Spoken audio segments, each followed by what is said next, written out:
மன்னவனே வழிகண்டனே மாயம் பெற்ற புத்திரனே மகிழ்ச்சியை அளிப்பதற்கு மண்ணில் வந்து பிறந்தவனே வீரமணி கண்டா நீ கடை கடந்தா மன்னவனே வழிகண்டனே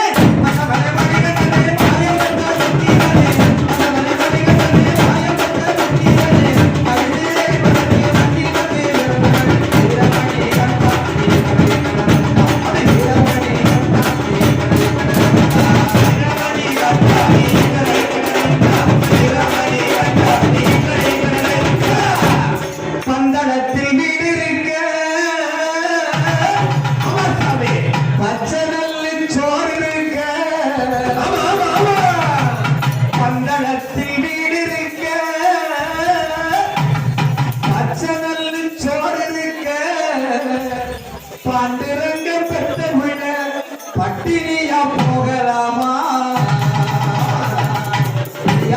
பந்தளத்தில் வீடு இருக்க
ஐயா நீ பெரியவன் நான் பெரியவன் இங்கதான் அந்த ஐயா ஐயப்பன் சபரிமலைக்கு போயாச்சுன்னா ஆடு காய்க்கிறவர்கள் இருந்து ஐஏஎஸ் அதிகாரி வரை எல்லாரும் ஒண்ணுதான். மேல போயாச்சுன்னா சட்டையை கலட்டிட்டு தெரியுமா 10,000 ரூபாய்க்கு சட்டை ஓட முடியாது, அங்க சட்டையும் கிடையாது.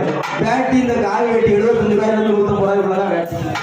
நீ பெரியவன் நான் பெரியவன், நீ பணக்காரன் நான் பணக்காரன் சொல்ல முடியுமா? அங்க எல்லாரும் ஒண்ணுதான். 5 வகை பவுடர் பூசி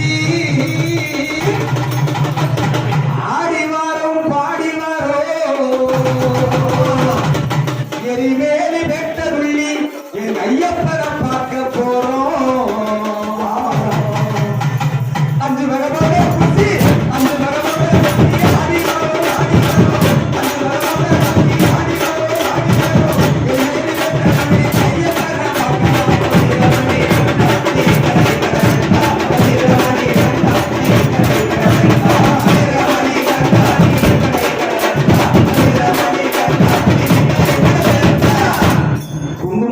சிறந்த குங்குமம் நம்ம மதுரை மீனாட்சி அம்மன் கோயில் இருக்க குங்குமம். இன்னைக்கு வைக்கிற குங்குமம் எல்லாம் 3 நாள் தொடர்ந்து வச்சா பொத்து போடும். ஏன்னா குங்குமம் அவ்வளவு கெமிக்கல் சேர்ந்துச்சு.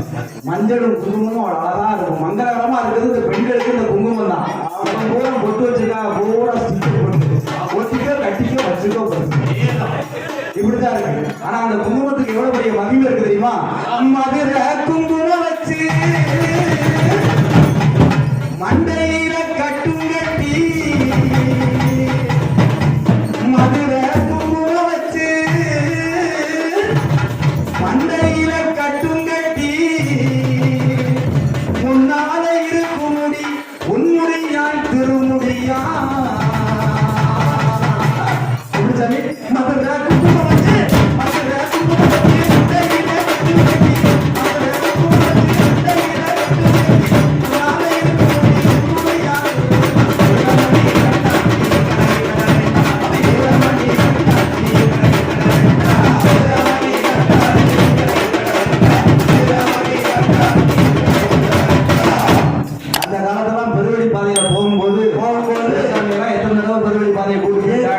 கூட்டு போயிருக்காங்க சாமி. அப்படியே